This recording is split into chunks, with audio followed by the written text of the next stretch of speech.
Би яг л бусад хүмүүсийг дуурайгаад байгаа юм шиг. Би яг л өөр хүнийг дуурайгаад байгаа юм шиг мэдрэмж надад төрдгөө.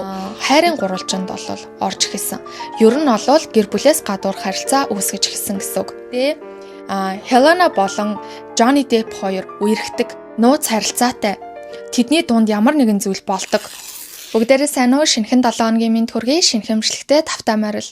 Өнөөдөр хэдүүлээ гоо сайхны стандартад огтхонж баригддаггүй хамгийн өвөрмөц этгээд харанхуй сэтгэл зүйн гүн гүнзгий дөрүүдийг төгс амлуулдаг гэдгээрээ алдартай жүжигчин Helena Bonham Carter-ын талаар ярьцгаах болно. За ингээд бичлэгтээ орцгоё.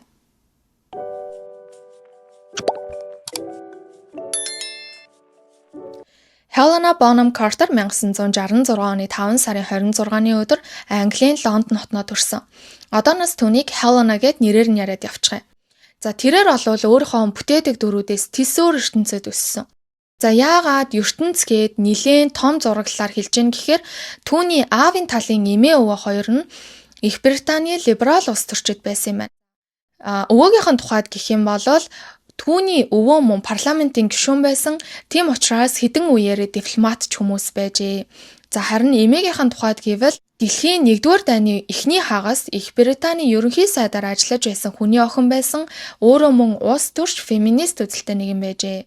Ээжийнхэн талын өвөө эмээгийнхэн тухайд гэвэл өвөө нь Испаний дипломатч нэгэн байсан. Дэлхийн 2-р дайны үеэр мянган еврейчүүдийн амийг аварч үндэсрэг үзэлтнүүдийн дунд бол зөв шудраг хүн гэдгээрээ нэр хүндтэй хүлээн зөвшөөрөгдсөн хүн байжээ. За эмээ нь бол дээд давхаргын еврей гэр бүлээс гаралтай хүн байжээ. За хоёр талын эмээ өвөө нь бол ийм хүмүүс байсан. За түүний аав нь бол худалдааны банкны ажилтан мэргэжилтэй. За 1960-аад оны үед Вашингтон дох олон улсын валютын санд Английн банкыг төлөөлж захирлаар ажиллаж байсан. Харин ээж нь сэтгэл заслын эмч. Helena дээрээ 2 ахтай айлын бага охин. Түүнийг 5 настай байх үед нь ээж нь nervous breakdown болж 3 жилийн хугацаанд шаналж исэн. За nervous breakdown гэдэг нь болохоор нэг болон хэд хэдэн сэтгцэн эмгэгийн хүндэрсэн үеийг хүмүүс nervous breakdown гэж хэлдэг. За ингээд мэдээж сэтгэл заслын эмч ганц юм өгөөд тухайн эмгэгүүд тэр дороо идэгнэ гэдэг зүйл огт байхгүй учраас өвчтөн өөр дээр ажиллаж өөрөө мөн олон зүйлийг судалж мэдэх шаардлага үүсдэг. Үүний нэгэн адил ээж нь өөрийгөө эмчлэхийн тулд сэтгэл заслын эмчийн хэмжээнд хүртлээр тийм их мэдлэг мэдээллийг хуримтлуулж чадсан. Ингээд эцэст нь сэтгэл заслын эмчээрээ ажиллахаар шийдсэн юм байна лээ. Helena хожим нь жүжигчин болсныхоо дараачаас ч гэсэн ээжийнхаа үйлчлүүлэгчдийн нэгэн адил түүнд тодорхой хөлсийг төлөөд өөрийнхөө ажиллах гэж байгаа киноныхоо дөрүүдийн тал дээр сэтгэл зүйн тал дээр нь бол зөвлөгөө авдаг гэжсэн. За ингээд ээж нь идэгснээс 5 жилийн дараачаас аавынх нь бие мөн өвдөж эхэлсэн. Яасан гэхээр аав нь acoustic neuroma буюу тархины хоргоо хавдартай гэдгээ олж мэдсэн. За энэ тархины хоргоо хавдар нь болохоор сонсгол болон тэнцвэр хариуцдаг мэдрэлийн хэсэг дээр аажмаар ургадаг маш ховор төрлийн хавдар байдаг юм байна. Ихэнх тохиолдолд удамшдаг гэжсэн. Үүнээс нь олоод аав нь бол хавдраа ахуулснаас үүдэн аав нь хагас саажилттай болсон байгаа. Хагас саажилттай гэдэг нь эмнэлгийн нөхцөлд яг юу гэж хэлтгийг мэдэхгүй ч гэсэн ямар ч тач хэсэгчлэн хараагүй болоод за тал бие нь бол мдээгүй болж тэрэгцэр дээр суумга байдалд бол орсон байна лээ. За үүнээсээ болоод аав нь бол нилээн сэтгэл зүйн хувьд дэгэн догон сэтгэл зүйн хувьд савлгаатай болж эхэлсэн. Яагаад гэхээр аав нь өөрийгөө гэр бүлийнхэндээ маш их төвөг учруулж гин, маш их гай болж гин гэдэг мэдрэмжийг маш ихээр мэдэрч өөрийгөө маш ихээр зүгтэг байсан учраас түүний сэтгэл зүй бол ихээхэн савлгаатай байсаар 2004 онд өөд болсон юм байна лээ. За энэ бүх цаг хугацаанд аавыгаа асрах, ээжтэйгээ ойр байх гэдэг ч юм уу энэ бүх цаг хугацаанд 2 ах нь бол коллеждээ явж исэн. Helena л тэдний дэргэд байдаг байсан. За хэдийгээр хоёр талын өвөө эмээ нь бүгд улс төрч дипломатч гаралтай хүмүүс байсан ч гэсэн аав ээж нь бол охиноо хизээж дипломатч бол за юм өндөр боловсралтай бол гэдэг ч юм уу. Тиймэрхүү байдлаар огтхонж шахаж шаарддаггүй харин ч чи юу хэмээр байна, юу хүссэн зүйлээ хий гэж охиноо бүхий л талбар дээр түүнийг дэмждэг байсан. Хэдийгээр аав ээж нь түүнийг бүхий л нөхцлөөр дэмждэг байсан ч Хелена багасаа л өөртөө итгэлгүй, өөрийгөө маш ихээр голдог, маш дотгошоогоо хүүхэд байсан. Ингээд 11 настай байх үедээ тэрээр би ер нь өөрийгөө эрс өөрчлөх хэрэгтэй юм байна гэж бол шийдсэн байгаа. Ингэхдээ би одоо зүгээр л дүр эсгэж байна. Дүр эсгээд чамаагүй өөрөөсөө өөр хүн байх юм бол нэг л өдөр миний дүр эсгэлтэнд хүмүүс итгэж намайг ийм хүн гэдэгт итгэх болно гэж өөртөө өдөрт 1000 удаа хэлж өөрийгөө хуурч өөрийгөө өөрчлөхөөр шийдсэн. Ингээд нөгөө янз бүрийн сургуулийн олон нийтийн үйл ажиллагаанд оролцдоггүй байсан хүн чинь гинтхэн л тухайн үйл ажиллагаануудад оролцож хүмүүстэй маш дотн нээлттэй нүүрэмгий харьцаж эхэлсэн. Явандаа энэхүү дүр эсгэлт нь түүний зан чанарт ихээхэн эергээр нөлөөлж нэг л мэдхэд тэрээр өөртөө итгэлтэй нүүрэмгий олонтойгоо хүн болчихсон байсан. Ингээд 1979 онд 13 настай байхдаа үндэсний шүлгийн тэмцээнд оролцсон тэргүүн байрыг эзэлж шагнал хүртжээ. За тухайн шагналын мөнгөөр болол өөрийнхөө хамгийн хүсэж мөрөөдөж байгаа жүжигчин болохын төлөө зарцуулна гэд шийдчихсэн байсан. Гэхдээ Хелена нэг ч удаа жүжигчнэрээ янз бүрийн томоохон ихтэй сургуулиудад бол суралцаж мэргэжлийг нь эзэмшээгүй зөвхөн өөрөө биедан сурч исэн. Ингээд 16 настайдаа өөрийнхөө хамгийн анхны жүжигчний дебютгээ хийсэн. Ингэхдээ киногоор биш зар сурчлагаагаар. Тухайн үедээ Их Британий Monsoon гэх нэртэй хувцсны брендийн телевизийн рекламанд Хелена тогсноор өөрийнхөө хамгийн анхны дебютгээ ийхүү хийсэн. За энэхүү телевизийн рекламаараа бол нэлээд олон хүнд хөөрхөн бас танигдаад эхэлсэн. За үүнээсээ ганцхан жилийн дараачаас буюу 1983 онд A Patron of Roses буюу Сарнайн хээ гэдэг нэртэй хүүхдийн жүжигт жижиг дүр бүтээж түүнээсээ хойш театрын янз бүрийн жижиг дүрүүдэд сонгон шалгаруулалтанд орж дүр бүтээж эхэлсэн. Ингээд 1986 онд нээлттэй хийсэн Lady Jane гэх кинонд Хелена маань гол дүрийг бүтээсэн. За ингэхдээ 9 өдрийн хатан хаан гэдэг хочтой Английн хатан хаан байсан Lady Jane Grey-ийн дүрийг бүтээжээ. За энэхүү дүрд бол анхнаас нь л Хеленаг тоглуулна гэд найруулагчид нь бол шийдчихсэн байсан. Гэхдээ Хеленагийн хувьд ихтэйд боловсрал буюу өөр мэргэжлэр ч хамаагүй дээд боловсрал эзэмших ёстой байна гэж үзээд боловсрал эзэмшихээр шийдчихсэн байсан. Эхний удаа найруулагчид санал тавихад тэрээр татгал заад би ингээд сургууль сурах байгаа гэдгээ бол хэлсэн. Гэсэн ч найруулагчид бол түүнийг дахин ятгаж түүнтэй дахин холбогдсны эцэст ийхүү тухайн дүрийг авч бүтээсэн байдгийн байна.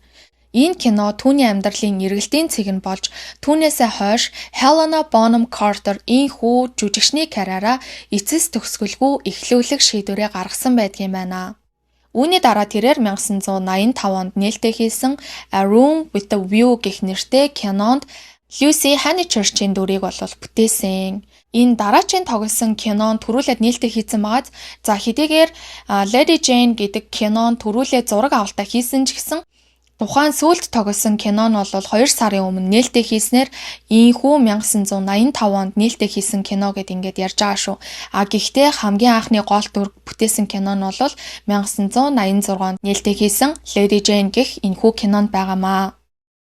Үргэлжлүүлээ тэрээр 1986-аас 1987 онуудад Miami Vice кинонд Don Johnson-ы хайрын дүр тоглож, дараа нь 1987 онд The Vision, The Hazards of Herds гэх мэтчлэн кинонуудад бол тоглож исэн.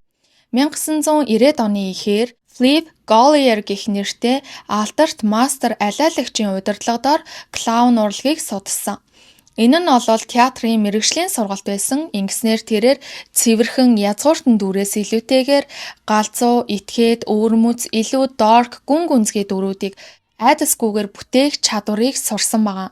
Мөн энэ ондоо William Shakespeare-ийн Hamlet гэх жүжигийг дэлгэцийн бүтээл болгоход нь Офелиягийн дүрт тоглосон. Ингэснээр түүний карьерт нэлээд том түлхэц олж, шүүмжлэгчдийн зүгээс тухайн дүр тоглосноор түүнийг анзаарч ам сайтай байх болсон. За ингээд үргэлжлүүлээд Хеленагийн яг өөрийнх нь ярьдаг яриа ч юм уу, за үзэл бодол ч юм уу тэр зүйлийг нэг халтхан яриадахыг. За юу байсан гэхээр Хелена болвол маш олон кинонд тоглож байгаа, маш олон дүрүүдийг бүтээж байгаа, өөрөө жүжигчнэрээ ажиллаж байгаа хэрнээ би яг л бусад хүмүүсийг дуурайгаад байгаа юм шиг. Би яг л өөр хүнийг дуурайгаад байгаа юм шиг мэдрэмж надад төрдгөө. Ингэснээр намайг амар тухгүй болгодог гэж бол ярьж исэн. За түүнээс гадна тэрээр өөрийнхөө бүтээсэн дүрүүдээрээ ямар нэгэн байдлаар шагнал хүртгэлээрээ за энэ дүрийг бол би зүгээр жүжиглж өгсөн болохоос ш шагналыг хүртэх хэрэгтэй хүн нь би биш ээ. Харин энэ шагналыг хүртэх хэрэгтэй зүйл нь бол тухайн зохиолын дүр юм а гэх мэтчлэн ер нь нэлээд харах үнцэг өөртөө хүн юм шиг бол надад санагдсан. За тийм ч болохоор тэрээр өөрийнхөө үргэлж хүсдэг байсан, дотроос нь өөрөөс нь нэгтгэх байсан зүйл болох хамгийн итгээд, хамгийн харахгүй хар бараан дүрүүдийг бол бүтээхийг маш ихээр эрмэлздэг болсон ба. Тийм ч болохоор 30 нас хүртлээр аав ээжийнхаа гэрээс огтхонч тусдаа гараагүй. Үргэлж хүүхэд гэдгээ мэдрэхийн тулд за хүүхэд гэдгээ мэдэрснээр дүр дээр ажиллахад янз бүрийн итгээд хар бараан хэцүү дүрүүдийг амьлуулахад хүүхэд шиг зан чанар айгүй чухал байдаг гэж байгаа байхгүй. Тийм ч учраас энэ мэдрэмжийг үргэлжлүүлэн авахын тулд тэрээр 30 хүртлээр аав ээжийнхээсээ тусдаа гараагүй гэжсэн. За ингээд 1994 он болж Хеленагийн нэлээд адармаатай амьдралын он жилүүд эхлэх болно. За яагаад гэхээр 1994 онд Франкенштейн гэх кинонд тоглож байх үедээ тухайн киноныхоо найруулагч, гол дүрийн жүжигчин болох Kenneth гэх залуутай хайр дурлалын холбоотой болж хайрын гурвалжинд бол орж эхэлсэн.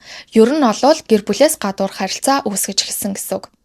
За тухайн үед бол Kenneth, Emma Thompson гэх та бүгдийн сайн мэдэх энэхүү жүжигчинтэй бол гэрэлчихсэн байсан. Гэтэл тухайн кинонд тоглож байх үедээ Хеленатай гэр бүлээс гадуур харилцаа үүсгэсэн байгаа. Хүмүүс үүнийг юу гэж ярьдаг гэхээр энэхүү киноны хамгийн анхны уншлах нь 6 жилийн өмнө болсон юм байна л да. За энэ 94 онд нээлттэй хийхээс өмнө. За тэр үеэс бол тэднийг энэхүү харилцаагаа эхлүүлээд баг багаар дотносоор агаад ийхүү гэр бүлээс гадуур харилцаа үүсгэсэн гэж бол ярьдаг. Гэхдээ Хеленагийн талаас юу гэж ярьдаг гэхээр анхны зураг авалт эхлэх хүртэл түүнтэй бол ярилцаж ч үзээгүй байсан гэжсэн. За ингээд удалгүй Kenneth болвол Emma Thompson-оос салсан. Энэхүү салалт Emma Thompson-ы хувьд нэлээд хүнд туссан гэж гинтийн мөн нэлээд цочролд оруулах үед салалт байсан. Тийм ч учраас сэтгэл зүйн хувьд бол нэлээд хүнд нөхцөл байдалд орсон. Гэсэн ч хожим нь Emma хизээч хэвлэл мэдээллийнхэн ам нээгтээ тэдний талаар бол муухай зүйлсийг хэлээгүй. Тэр нь хөөх гэж бодогдохоор зүйл байсан. За тэр бол юу гэж ярьж ирсэн гэхээр Kenneth яагаад бит хоёрыг хоёулангийн хайрладгийг би ойлгож байна. Helena болвол сайхан эмэгтэй, сайн жүжигчин гэж би түүнийг боддгоо гэж тэрээр ярьж исэн. За тийм ч болохоор хэвлэл мэдээллийнхэн болвол Helenаг гэр бүл сүйтгэгч гэж маш ихээр сөрөг зүйлсүүдийг бол бичиж эхэлсэн. Emma Thompson болон Helena хоёр бол бие бинийгээ танихгүй хүмүүс огтхонч биш ээ. Тэд өмнө нь Howard's End гэх энэхүү кинон дээр хамтран жүжиглэж исэн тэм жүжигчид байгаа. За хожим нь бол тэд мөн хэдийгээр хооронд нэм харилцаа үүссэн ч гэсэн Harry Potter дээр бол хамтран тоглодог шүү дээ. Emma болон Kenneth нар салснаас хойш тэд албан ёсоор үерхэж эхэлж 1995-аас 99 онуудад хамтдаа байцгаасан. Гэсэн ч 5 жилийн харилцаагаа Helenaгийн хүсснээр дуусгар болгосон гэжсэн. За хэдийгээр гэр бүл сүйтгэгч гэж яригдаж байсан ч түүний карьерт барагтаа л нөлөөлөөгүй үргэлжлүүлээд дүрээ аваад дүрээ бүтээгээд явж исэн. Энэ дундаас 1999 онд нээлттэй хийсэн Fight Club гэд кино байгаа. За энэ кинон хэдийгээр театрын ашиг орлогын хувьд тийм ч их ашигтай байгаагүй дундаж орлоготой байсан хэдий ч соёлын нөлөөгөөрөө маш их нөлөөллийг үзүүлсэн кинонд бол тооцогддог. За Helena энэхүү кинонд бол нэлээд аимшигтай, ёчтой, цоо шин дүр төрхөөр бол гарч ирсэн.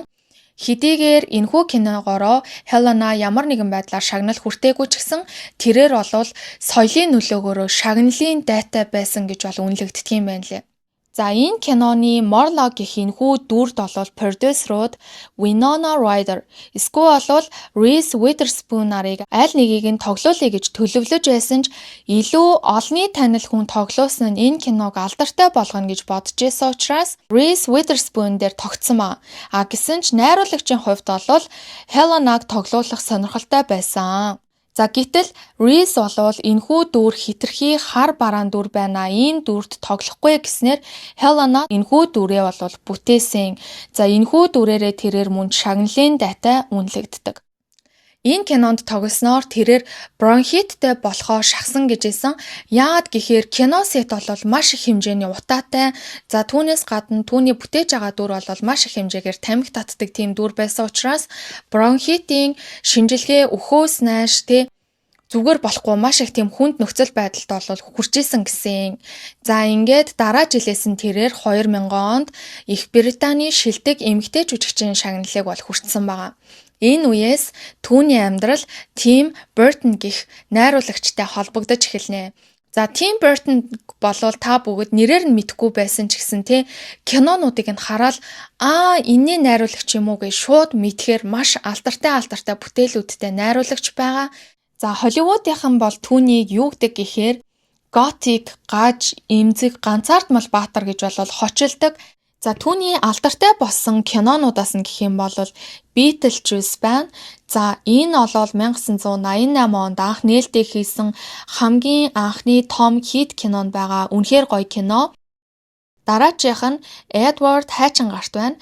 Эдвард Сcissorhands нь 1990 онд нээлттэй хийсэн Batman байна. 1999 оны Sleepy Hollow, 2003 оны Big Fish, 2005 онд нээлттэй хийсэн Charlie and the Chocolate Factory, 2005 онд мөн нээлттэй хийсэн Corpse Bride, Sweeney Todd, Alice in Wonderland, Dark Shadows, Dumbo гэх мэтчлэн. За хамгийн сүүлчийн шинэ үеийн comeback нь гэх юм бол 2022 онд Netflix-ээр цацагдсан Wednesday гэх цуврал нь байна. За Тим Бертны талаар мэдгүй хүмүүс маань ерөнхийдөө хантай болсон бах гэж би бодож байна. За мэдж байгаа хүмүүс бол зөндөл агаалах л да. Ер нь бол Тим Бертон нэлээд мэдрэмжтэй, маш тийм итгээд, сонирхолтой бүтээлүүд дээр ажилладаг. За бараг л түүний найруулсан бүтээл болгоно нь хит болдог. Яг л Хеленагийн нөгөө тал нэм шиг. Яг л Хеленатай төгс хорших тэр хүн нь бол яалтчгүй Тим Бертон байсан. Тэд хамгийн анх 2000 онд Planet of the Apes буюу 2001 онд нээлттэй хийсэн Сармагчингуудын гариг гэх кинон дээрээ танилцсан. Тим Бертон тухайн киног найруулж, за Хелена бол гол дүрийг нь бүтээж исэн. Тэдний анхны сэтгэл юу байсан гэхээр Тимийн талаас Хеленаг юу гэж бодож исэн гэхээр Хелена яг л миний кинон дотор амьдраад байгаа юм шиг мэдрэмжийг надад өгч исэн гэсэн болол Хелена Тимийн талаар юу гэж ярьж байсан гэхээр Тим маш чимээгүй, маш тийм дотогшоогоо өөрийн гэсэн сонирхолтой ертөнцтэй хүн байсан гэж олол түүнийг ярьж исэн. За ингээд тухайн кино бол дэлхийд даяар нийт хамгийн их орлого олсон кинонуудын 9-т жагсдаг, нийт 362 сая долларын ашиг орлоготой болсон маш амжилттай болсон кино байгаа. За энийг бол яг тэнгист гарч ирснийг нь бол би бүр амар сайн санаж намайг жоохон байхад тэнгист Planet of the Apes гарч ийн гэд тэгээд нөгөө тэнгис чинь айгүй том тийм постэр зургуудыг нь гадаана ингэж тавьдаг штэ.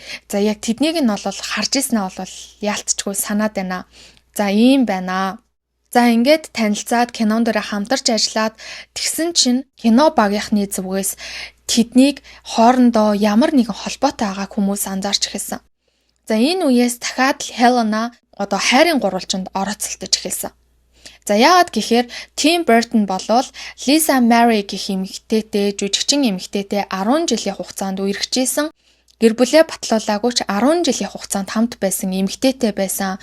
За ингээд киноны найруулагч болон Британий жүжигчин хоёрын хооронд ямар нэгэн зүйл болоод байна гэдэг цуурхлууд бол кино сет, за тэгээд тэр Холливуудын орчинд бол битүү тархаж эхэлсэн байна. Энэхүү цуурхлыг хин нь өгөөсгсөн ч гэсэн тэдний хооронд ямар нэгэн зүйл байсан нь бол тодорхой хүмүүсийн нүдэнд дийл байсан. За түүнээс гадна Лиза Мари гэх тухайн жүжигчин эмэгтэй маань Planet of the Apes гэх тухайн кинон дээр мөн жижигхэн дүрийг бүтээж исэн юм байна лээ. Тийм болохоор кино сет дээр бол хамт байсан гэсэн үг. За ингээд энэхүү кинон дээр хамтран ажилласнаас хойш төд удалгүй Тим Бертон Лиза Маритай харилцаагаа дуусгаж харин Хеленатай аль биесээр үерхэж эхэлсэн. За тэд бол хэвлэл мэдээлэл папарацци урд өртгөөс сэргийлдэг, өртгөөс зүхтаадаг анти Холливуд хос байсан гэдэг тийм тодтголтой юм байна лээ. Тэд инхүү үерхэж явж байхдаа 2003 оны 10 сард өөрсдийнхөө хамгийн анхны хүүхдийг үлгээдэн авсан. За тухайн хүүхдээ гэхдээ тээж ах үедээ жирэмсний эхний саруудад байхдаа Тимийн найруулсан Big Fish гэх алдартай киног та бүгд мэдж байгаа. За тухайн кинон дээр дурлалт бүсгүй болон шулмын дүрийг аль альнийг нь Helena маань бүтээсэн байдаг шүү дээ. За тэгвэл тухайн шулмын дүр биш дээ. За тэр шулмын дүрийн зураг авалтыг хийхийн тулд нүүр хувиргалт гэхэд л хамгийн багадаа 5 цагийн хугацаанд суудаг. За тэгээд тэр их нүүр хувиргалтын бүтээгдэхүүнүүдийн үнэр, танар тэр зүйлүүд нь түүнд жирэмсний эхний саруудад маш их хэцүү байсан, хордлого өгчээсэн, ядралттай байсан, үнэрнээс эмзэг байсан гэх мэтчлэн иймэрхүү зүйлүүдийг туулж исэн ч гэсэн энэхүү дөрүүдээ амжилттай бүтээж тухайн кинон $70 сая бүтсэн ч $123 сая олж маш амжилттай хит болж чадсан. За энэхүү кино нь бол Golden Globe-д 4 удаа, Saturn Awards-д 2 удаа, Oscar болон Grammy Awards дээр тус нэр дэвшижсэн. За ингээд 2003 оны 10 сард тэрээр өөрийнхөө хамгийн анхны хүүгээ үлгийдэн авснаар түүнд жүжигчин биш ээж байх нь илүү их таалагдах байсан. Тийм учраас ээжийнхаа үүргийг гүйцэтгэхийн тулд урлагаас түр хугацаанд хөндөрсөн. За энэ хооронд олвол тэрээр тимийн найруулсан Series of Unfortunate Events гэд маш хөөрхөн кино байгаа. 3 өнчөн хүүхдийн талаар гардаг.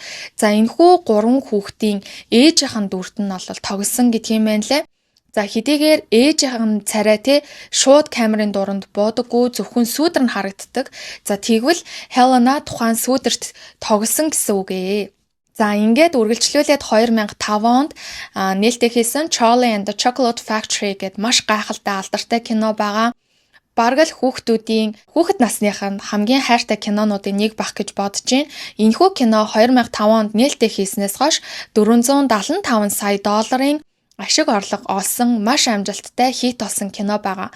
Энэхүү кинонд Helena тухайн шоколадны үйлдвэрийг өвлөж авдаг хүүгийн ээжийн дүрээр тоглодог шүү дээ. За энэ бол түүний карьерийнхаа туршид тоглож исэн хамгийн зөөлөн дүрүүдийн нэг байх гэж бодож байна. За энэ үеэрээ тэрээр Johnny Deppтэй дотн найзалж нөхөрлөх болсон. За та бүгд болвол Johnny Depp болон Tim Burton хоёрыг маш сайн найзууд гэдгийг мэдж байгаах. Тэд Edward Scissorhands гэх Edward Хайчингарт гэх кинонд хамтран ажилласнаар бие биентэйгээ хамгийн анхудаа танилцаж, за тухайн үед бол Tim Burton өөрийн хамгийн анхны эхнэр болох Lena Jessica гэх эмэгтэйтэй амьдардаг байсан. За тэр цаг үеэс нь ихсүүлэн бие бинийгээ мэддэг байсан байгаамаа. Ингээд тухайн кинон дээр хамтран ажилласнаар бие биентэйгээ маш их дотн олж, бие биенийхээ хамгийн л сайхан мөчүүдэд, за мөн хамгийн хүнд хэцүү үедэд ч гэсэн бие бинийгээ түшиж, туулж, тэгэж дотн нөхрөлдөг найзууд байсан. Тийм учраас Johnny Depp-ийг Helena-гийн тухайд гэвэл гэр бүлийн найз гэдэг байдлаар бол мэддэг байсан ч тэгж их дотн найзалж нөхөрлөж байгаагүй юм байна лээ. Ингэснээр тухайн кинонд хамтран тоглосноор тэд хамтдаа нэлээд дотн нөхөрлөх болсон. Helena болон Johnny Depp хоёрын огтлолцсон зүйл юу байсан гэхээр тэр хоёр хин нь өөрсдөндөө дургу гэнэлтэй. Өөрсдөндөө дургу учраас өөрсдийнхөө тоглосон киног хизээч үздэггүй гэдгээр огтлолцсон. За түүнээс гадна тэр хоёрын загварын чиг хандлага, загварын мэдрэмж нь хоорондоо төстэй. Заримдаа хамаагүй захаас ороод өөрсдийнхөө хувцсыг авчдаг. Заримдаа бол энэ тентхийн брэндээс хувцас авдаг, гоёл чимэглэлээ авдаг гэдэг ч юм уу. Ямар нэгэн брэндэд, ямар нэгэн дэлгүүр, заавал алдартай жүжигчд байлаа гэхэд заавал үнэтэй зүйл хэрэглэх ёстой гэж хин боддоггүй. Заримдаа бараг л гэр оронгүй хүмүүс шиг харагддаг гэж байгаа аахгүй тэр хоёр. За тийм зүйлүүд нь бол тэднийг хоорондоо огтлолцоход, хоорондоо дотн нөхөрлөхөд нөлөөсөн гэж аамаа.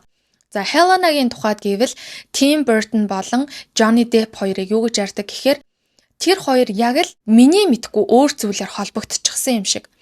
Тэр хоёрт яг л өөрсдийн гэсэн хэл байдаг юм шиг, тухайн хэлээрээ л өөрсдөө хоорондоо ярьж ойлголцдог юм шиг. Би хэдийгээр хажууд нь байгаад тэдний ярьж байгаа жоок энтрийг сонсож байгаа ч гэсэн зөвхөн тэд өөрсдөө ойлгох хэлээр бие биентэйгээ хошгондгоо. Энийг заримдаа би ойлгохгүй надад байдаг гэж ярьсан байдгаа. Тэр хэмжээгээрээ тийм дотн найзууд гэсэн үг. За тэр хоёр дотн найз дээр нэгнийх нь эхнэр ороод ирлээ.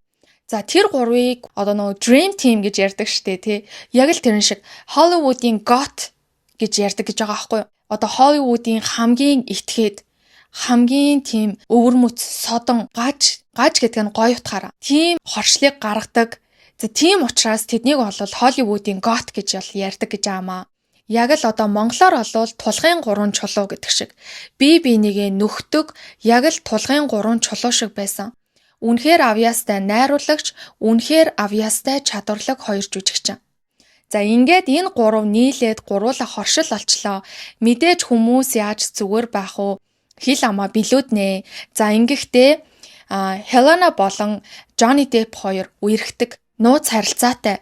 Тэдний дунд ямар нэгэн зүйл болдог. Tim Burton болон Helena 2 Johnny Depp-ийг дундаа эзэмшдэг. Johnny Depp болон Tim Burton 2 нууц харилцаатай. Johnny Depp, Tim Burton, Helena 3 гуруулаа ингээд хамтдаа амьдардаг. Маш олон тийм янз бүрийн мэдээллүүд тэрнийг та бүгд ч гэсэн уншиж исэн байх гэж бодож байна. Одоо жишээлбэл Helena болон Johnny Depp 2 үерхчихсэн гэдэг цуурхал бол нилээн явсан штэ. Жишээлбэл би түүний талаар deep dive хийхээс өмнө тэр хоёрыг бол өмнө нь үерхдэг байсан эксүүдл гэж боддог байсан гэх мэтчлэн. За яг л түүний нэгэн адил маш их хэмжээгээр тийм одоо хил амнууд бол зөндөө гардаг байсан. Гэхдээ Johnny Depp Tim Burton-ы найруулсан 8 кинонд. За Helena Tim Burton-ы найруулсан 8 кинонд. За Johnny Depp, Helena 2 Tim Burton-ы найруулсан 6 кинонд хамтдаа тоглосон. 6 удаагийн хоршил байгаа. За тийм учраас олон нийтийн зүгээс болвол тэд романтик харилцаатай юм шиг харагддаг байсан ч яг үнэндээ зөвхөн найзуудын харилцаатай байсан юм байна лээ. За мөн энэ ондоо Wallace and Gromit-ийн бүтэн хэмжээний хүүхэлдэйн кино болох нөгөө нэг Туулайн хараал илүү. Тийм нэртэй хүүхэлдэйн кинонд Lady Tottington гэх ийм хөөрхөн дүр байдаг. За энэ хүү дүрд болол Helena дуу оруулсан байдаг. За түүнээс гадна Tim Burton-ы бас алдартай бүтээл болох Corpse Bride-ийн Emily-д мөн дуу оруулсан байдаг юм байна лээ. За харин Victor-т нь бол Johnny Depp дуу оруулсан байна лээ. Мөн энэ үеэрээ Helena дотуур хувцас, корсет, vintage хэв маягтай тийм чамин дотуур хувцас гаргадаг Pantaloons гэх нэртэй брэндээ үүсгэн байгуулсан. За энэхүү брэндийнхаа янз бүрийн корсет, дотуур хувцас гэдэг ч юм уу эднэрийгээ бол өөрийнхөө оролцсон тоглосон кинон дээрээ бас нэлээх ашиглаж оруулж харуулсан гэж бол ярьж исэн.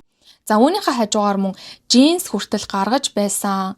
За Helena-гийн байр суурь нь бол эмэгтэй хүн заавал төгс, жигэд, гялгар байх албагүй.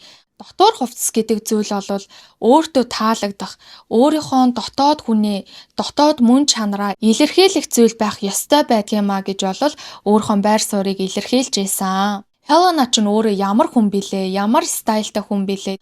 Тийм болохоор энэхүү одоо брендийнхэн захиалгууд, загварууд нь ихэвчлэн захиалгатай масс зах зээлд огтхонч чиглээгүй тиймэрхүү бүтээгдэхүүнүүдийг бол гаргасан. Гэхдээ одоо хэрн том брэнд болж өрдөөсөө тэлээгүй зөвхөн одоо захиалгатай загваруудыг гаргадаг.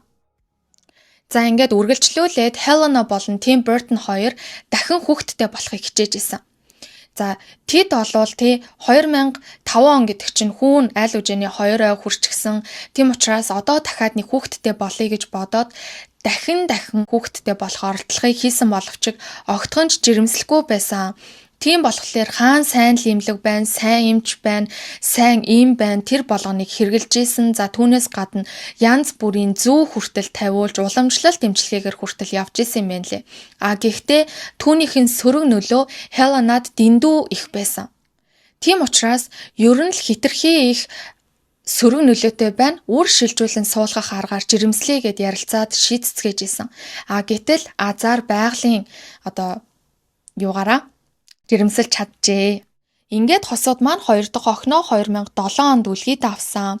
Helena мөн л жирэмсний эхний 3 сартай байхдаа кинонд тоглосон байдаг. За энэхүү кино нь бол Sweeney Todd гэд нэлээд бас алдартай болсон кино байгаа. 59 сая доллараар бүтсэн ч 153 сая долларыг олж чадсан. Энэ кино нь 2007 оны Christmas-аар нээлттэй хийсэн байдаг юм байна. Ер нь бол Tim Burton-ы ихэнх найруулсан кинонууд Christmas-аар нээлттэй хийдэг гэж исэн. Энэхүү киноны нээлтээс яг 10 хоногийн өмнө тэд өөрсдийн бага охиноо бол үлгийдэн авсан. Johnny Depp тэр хоёртой хэр дотн найзууд билээ тийм үү? Тийм учраас хоёр хүүхэд дээр нь бол хоёулан дээр нь загалмайсан эцэг нь Johnny Depp юм байна лээ. За ингээд Helena болохоор хүүхдүүдтэй юу гэж хэлдэг гэхээр Би аавтай чинь сармагчин байх үедээ танилцсан гэж болол ярьж хошигддаг юм байна лээ. За яагаад гэхээр Planet of the Apes гэх киноныхоо үеэр өөрөө болвол сармагчингийн дүрийг бүтээж исэн. За Тим Бертон болвол хэдийгээр найруулагч нь хийдэг байсан ч гэсэн яг сармагчин шиг хувцалж явдаг байсан гэсэн. Бүр нэг тийм хайш яаш. За тийм учраас ингэж хошигддаг гэдг юм байна лээ. Мөн хосуудын дунд бас нэг сонирхолтой зүйл байгаа. Та бүгд бараг гадарлаж байгаа хаа. Юу гэж бодож байна? Helena болон Тим Бертон хоёр хин нь гэрлэлтэд огтхонж батлуулж байгаагүй. За Helena болвол гэр бүлийг заавал тэгж батлаж гэр бүл болдгоо маа бит хоёр гэр бүлээ батлуулаагүй ч гэсэн гэр бүл байсан. Би гэрлэлтэнд итгэдэггүй гэдэг зүйлийг бол ярьж исэн. За харин тимийн тухайд гэвэл гэрлэлт гэдэг зүйл одоо нөгөө хүндээ маш их дарамтыг өгдөг гэнэлтэй. Тийм учраас бид ийм дарамтыг мэдрэхийг хүсээгүй учраас гэрлэлтэд батлуулахаас зайс хийж исэн гэж бол өөртөө ярьж исэн. Түүнээс гадна хэдийгээр энэ хоёр чинь ингээ хоёр хүүхэдтэй болсон штэ. Гэхдээ тусдаа амьдардаг. Өөр өөрсдийнхөө байшинд амьдардаг. За Тим Бертон болвол иймх цэгцтэй нам гүм орчинд дуртай учраас тустай байдаг болол Helenагийн тухайд гэвэл хүүхдийн дуу чимээ цангинсан, замбраагүй яг тийм амьд орчинд амьдрах дуртай учраас ийхүү хосууд болвол тустай амьдардаг байсан юм байна. Энэ нь болвол Холливуд дотроо маш цөөхөн бараг л байхгүй шахууд маш цөөхөн зүйл шүү дээ. Тийм учраас ерөнхийдөө хүмүүс тэднийг айгүй тийм онцгой, үнэхээр сонин, үнэхээр онцлог гэж бол хүлээж авч ярьдаг, одоо ч бичдэг. Тэгэд тустай амьдардаг байсан энэ нь үнэхээр сонин гэдэг ч юм уу нэг тиймэрхүү байдлаар. За хосууд болвол хамтдаа үерхэд, амьдраад, хүүхэдтэй болоод ингэж байгаа энэ цаг үед бүхий л кинонууд, Тим Бертны найруулсан бүхий л кинонуудад тэрээр өөрийнхөө эхнэрийг тоглуулад байна. Ер нь бол Тим Бертон яг өөрийнхөө ойр дотны хүмүүсээ л кинонд тоглуулдаг гэдэг яриа маш их гардаг байсан. Johnny Deppтэй сайн найзууд учраас тэрээр кинонд тоглуулж байгаа. За Helena болвол түүний эхнэр учраас тэрээр кинонд тоглуулж байгаа гэдэг ч юм уу. Иймэрхүү байдлаар маш их хэмжээнд түүнийг шүүмжилдэг байсан. Яагаад бусад хүмүүст боломж олохгүй? Яагаад зөвхөн өөрийнхөө ойр дотны хүмүүстэй боломжийг олгоод байна гэдэг зүйлийг бол хүмүүс шүүмжлэнгүй ярьдаг байсан. Гэхдээ Helena болвол тухайн кино нээлттэй хиймэгцэл тэдний амийг хамхихаар үнэхээр гайхалтай жүжиглж чаддаг байсан. Эхнэр нь болохоор тоглосон юм биш, үнэхээр гайхалтай жүжигчин учраас тоглоосон гэдэг жинхэнэ харуулж өгдөг байсан юм байна лээ. За хосуудын харилцааны талаар нэлээд дэлгэрэнгүй ярьчлаа гэж бодож байна. Одоо энэ хоёрын харилцааг түр хойшин тавиад хэдүүлээ голоор нь Harry Potter-ын талаар гяс яриадахъя. За Harry Potter дээр бол Bellatrix гэх дүрийг бүтээдэг. За энэ дүр нь зөвхөн шидтэнгүүдээс төрсөн хүүхдэл шидтэн. Зөвхөн бие л онцгой. Бусад шидтэн энгийн магл хүн хоёроос төрсэн хүүхэд болвол бохир цуст гэдэг байдлаар өөрийгөө илэрхийлдэг. Ямар ч хайр дунд өсөөгүй учраас мэдээж өөрийнхөө оршин тогтнолыг хүчирхийллээр илэрхийлдэг. Хүчирхийлж ээж өөрийгөө оршин тогтнож байгаагаа мэдэрдэг. Хин нэгнийг хүчирхийлж, хин нэгнийг эрүүдэн шүүж явахдаа инээж баясаж өөрийнхөө тэр хүч чадлыг мэдэрдэг. За түүнээс гадна Волдемортыг болоо шууд бурхан, шүтэн өөрийнхөө амьдрах утга учир болгочихсон ийм дүр байдаг. За энэхүү дүрээ бүтээж авах үедээ тэрээр Emma Thompson байгаа штэ. За эхний удаан хугацааны 5 жилийн хугацаанд үерхсэн экс найз залуугийнх нь экс эхнэр болох Emma Thompsonтай хамтран ажилласан. За киноны явцад Hermione Granger-ийн гарн дээр нөгөө бохир цуст гэд бичдэг штэ.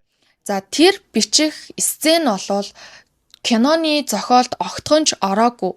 За энэхүү сценийг яагаад оруулсан гэхээр Emma Watson болон Helena хоёрын өөрсдийнх нь санаачлагаар энэхүү хэсгийг бол оруулсан. За энэхүү хэсгээрээ Bellatrix-ийн яргалал, харгислал, үзэн ядалтыг бол илүү тодтгох үүднээс ийхүү бичих санааг бол гаргасан. За Helena-гийн зүгээс энэхүү дүр болвол маш их хэмжээний энергийг зарцуулж, маш их ядраадаг, толгой хөвтөгдөг, намааг бол бүрэн шахдаг дүр байсан гэж ярьж исэн. За сэтгэл зүйгээ хамгаалахын тулд тэрээр өөртөө энэхүү дүртэй тоглож байх үедээ тогтмол энэ бол би биш, энэ бол би биш гэж бол байнга сануулan хэлдэг байсан. Түүнээс гадна өөрийнхөө дүрийн альва үг, альва үйл хөдлөлөөр нь joke болгон ярьж арай нэг тийм инээдтэй хөнгөн байдлаар бол хүлээж авахыг өөртөө хичээдэг байсан. За түүнээсээ гадна кинондо тоглохгүй байгаа бүхий л цаг хугацаагаа бол хүүхдүүдтэйгээ өнгөрөөж хүүхдүүдээсээ энерги авч өөрийгөө би чинь ээж хүн шүү дээ, би чинь тэсөөр хүн шүү дээ гэдэг мэдрэмжийг маш их хичээсэн гэж бол өөрөө ярьжсэн. Тийм учраас энэхүү дүр бол түүнд ямар нэгэн байдлаар сэтгэл зүйн хувьд нь нөлөөлөөгүй гэж ярьжсэн. За ер нь бол Хелена өөрөө дүртэйгээ харьцах, дүрээ гаргахдаа өөрийнхөө сэтгэл зүйд нөлөөлөхгүй байх тэр хил хязгаарыг маш сайн барьж чаддаг жүжигчин гэдгээрээ бас алдартай юм байна лээ.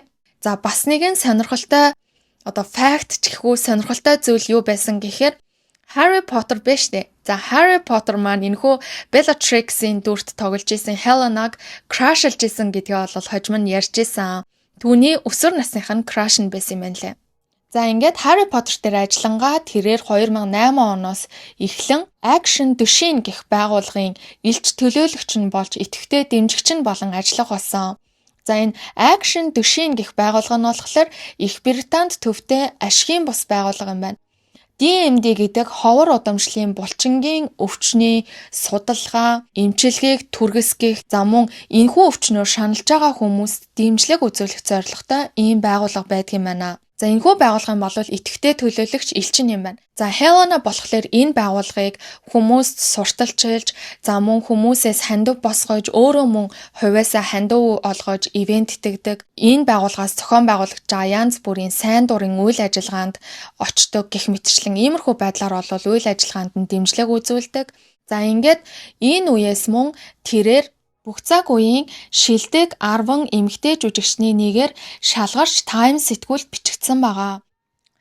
За ингээд түүний дараа Terminator гэд кино байгаа. За түүний 4-р анги гэж байсан. 4-р ангид нь Serena Corgan гэх дүрийг бүтээсэн. Зураг авалтын үеэр сафаригийн аялалд явж исэн түүний гэр бүлийн 4 гишүүн гинтгэл автобусны ослоор нас барлаа гэдэг аимшигтай мэдээ түүнд ирсэн. Энэхүү эмгэнэлт мэдээнээс болоод тухайн киноноос тодорхойгүй хугацаагаар чөлөө авсан ч ямар ч байсан энэхүү уу гашуугаа давсны дараачаас зураг авалтаа олол үргэлжлүүлсэн гэж хэлсэн. Үүний дараа хид хідэн саналууд ирсэн.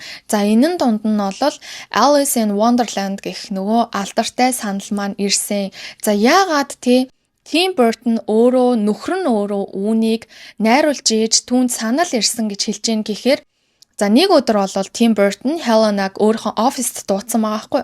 За ингээд дуудахдаа бол нэлээд чухал царайтаагаар би чамд нэг ажлын санал тавих гэсэн юм а. Энэ дүрд чи тоглох хэрэгтэй байна гэд Alice in Wonderland гэх киноны Red Queen буюу улаан хатны зохиолыг бол түүнд өгсөн байгаамаа. Уул нь бол тэрээр Tim Burton надад гэрлэх санал тавих гэдэг шиг байна гэж бодож сандарч очсон юм байна лээ.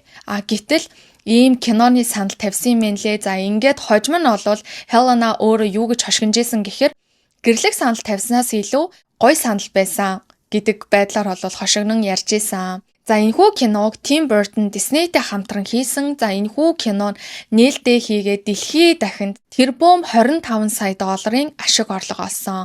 Үнэхээр амжилттай кино болсон байгаа. За гэхдээ энэхүү киноны ард маш олон шүүмжлэл байсан. За тухайлах юм бол улаан хатан хүүхдийн кинонд хитрхи хэрцгий байна. Хитрхи аимшигтай байна гэдэг зүйлийг бол ярьж исэн. За түүнээс гадна өмнөх мөн л ярьж исэн нэгэн адил Tim Burton дандаа л ойр тойрныхнойгоо тоглоулдаг. Johnny Depp-ийн тоглосон Mad Hatter байна штэ тий. За энэхүү дүрд бол өөр хүн тоглох ёстой байсан. Өөр хүнд зориулан энэхүү дүрийг бичсэн ч гэсэн Johnny Depp-тэй өгсөн штэ гэдэг байдлаар түүнийг бас л шөөмжилж ховж бол явж исэн. За ингээд үргэлжлүүлээд Helena The King's Speech гэдэг кинонд хатан хаан Элизабетийн дүрийг бүтээсэн. За энэхүү дүрээрээ тэрээр шилдэг туслах дүр гэдэг шагналыг 2011 онд хүртсэн. За ингээд 2013 онтой залгаж Tim Burton болон Helena хоёрын харилцаа алгуур бие биенээсээ холтож исэн. Tim Burton-ы найруулсан бүхий л кинон дээр Helena оролцдог байсан бол сүүлдээ тэр илүү залуу жүжигчдтэй ажиллаж түүний кинон дээр Helena баг харагдах байсан байхгүй юу? Тийм учраас хүмүүс за энэ хоёр бол салжих шиг байна. Дандаа л нөхрийнхөө кинон дээр ордог байж одоо бол ердөөс харагдгаа боллоо гэдэг зөвлөдийг хүмүүс ажиглаж эхэлсэн. За тэдний ч зөв байсан. Тэд 2014 онд 13 жилийнхэн харилцааг дуусгаж хүүхдүүдээ хамтран өсгөхөөр болоод энэхүү хоёр тишээ болж байгаагаа зарласан. За энэхүү салалт нь бол Хеленагийн тухайд гэхэд за энэ бол аимшигтай байсан гэж бол өөрөө ярьж исэн. За түүнээс салснаасаа хойш 4 гэлөө 5 жилийн хугацаанд хар хувцастай, гашуудлын хувцастай өдөр болгон хар хувцас өмсөж гашуудж исэн.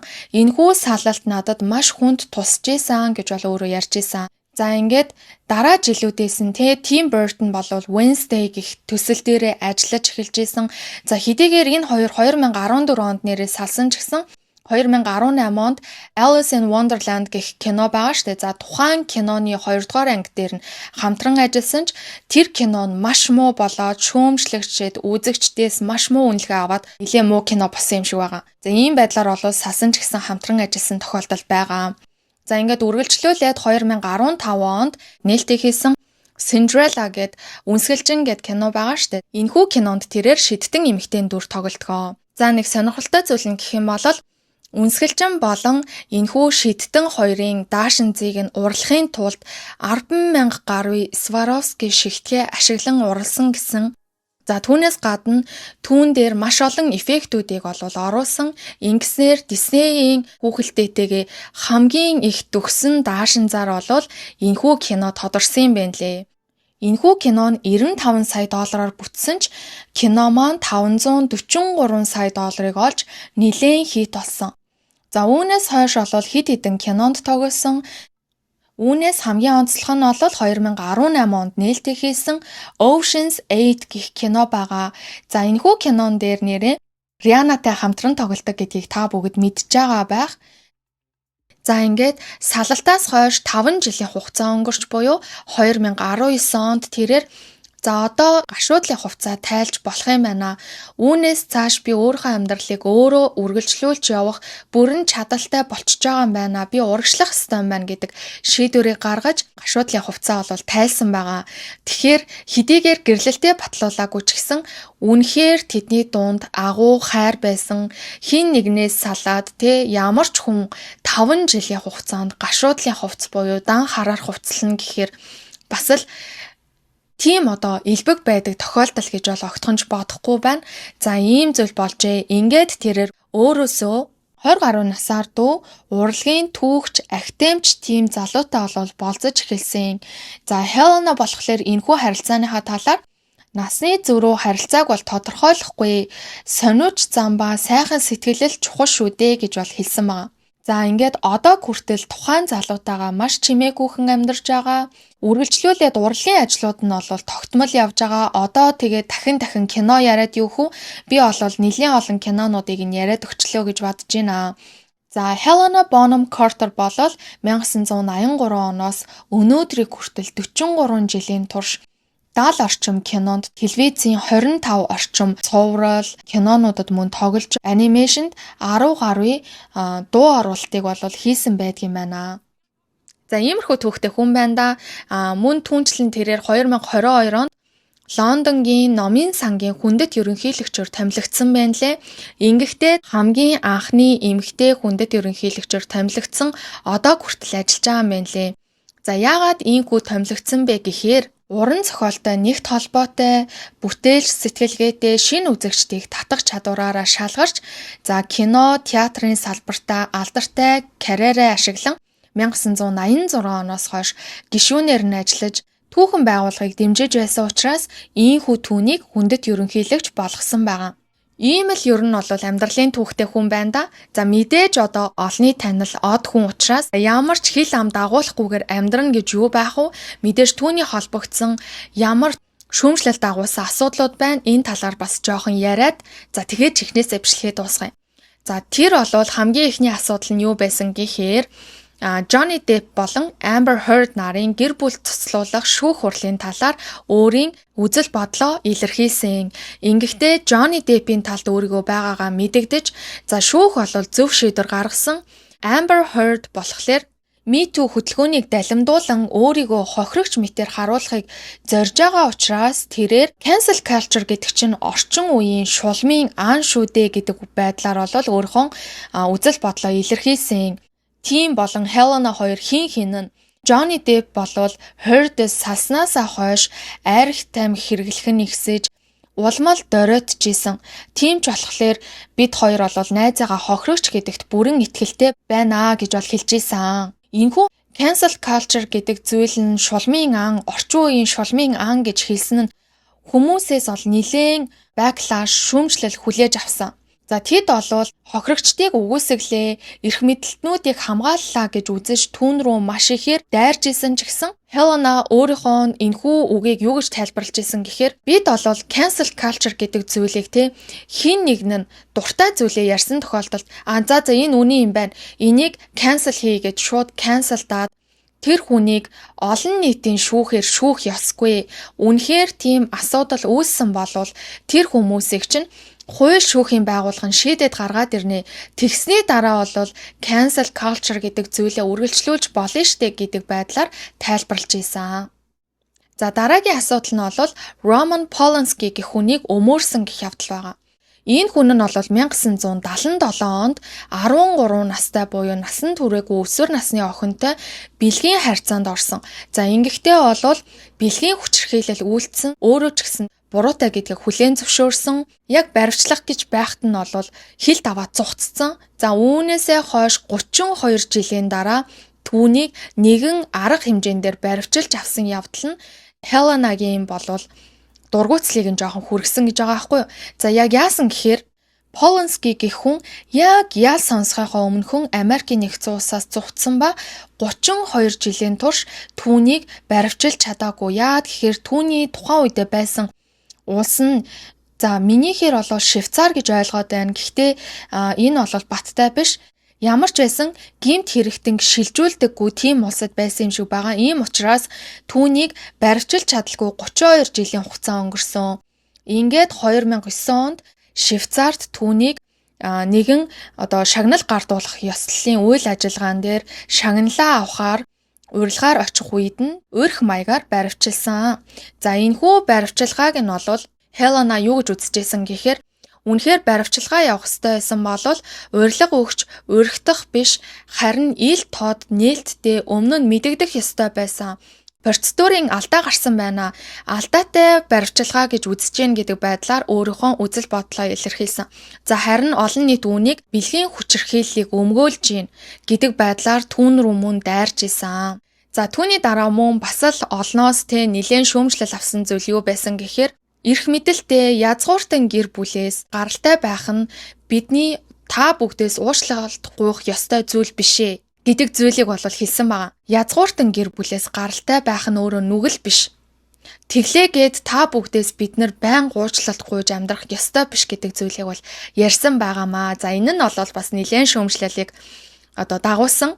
За нэг иймэрхүү амьдралын түүхтэй, иймэрхүү ерөнхийдөө бол хэлээ гэснээр шууд хэлцдэг. Аль болох асуудлууд дээр өөрийнхөө үзэл бодлыг илэрхийлэх сонирхолтой хүн юм шиг надад санагдсан. Та бүхэн бас юу гэж бодогдож байна? За энэ хүртэл бичлэгийг маань үзсэнд бүгдөөрэнд нь баярлалаа. Ямар ч байсан аль болох дэлгэрэнгүй ярахыг бол хичээлээ. За ингээд дараагийн даваа гарагтаа шинэхэн deep dive бичлэгээр уулзтлаа. Түр баяртай. Бүгдөөрэнд нь баярлалаа. 싫어하는 얘기를 마저도 서로에게 웃어줄까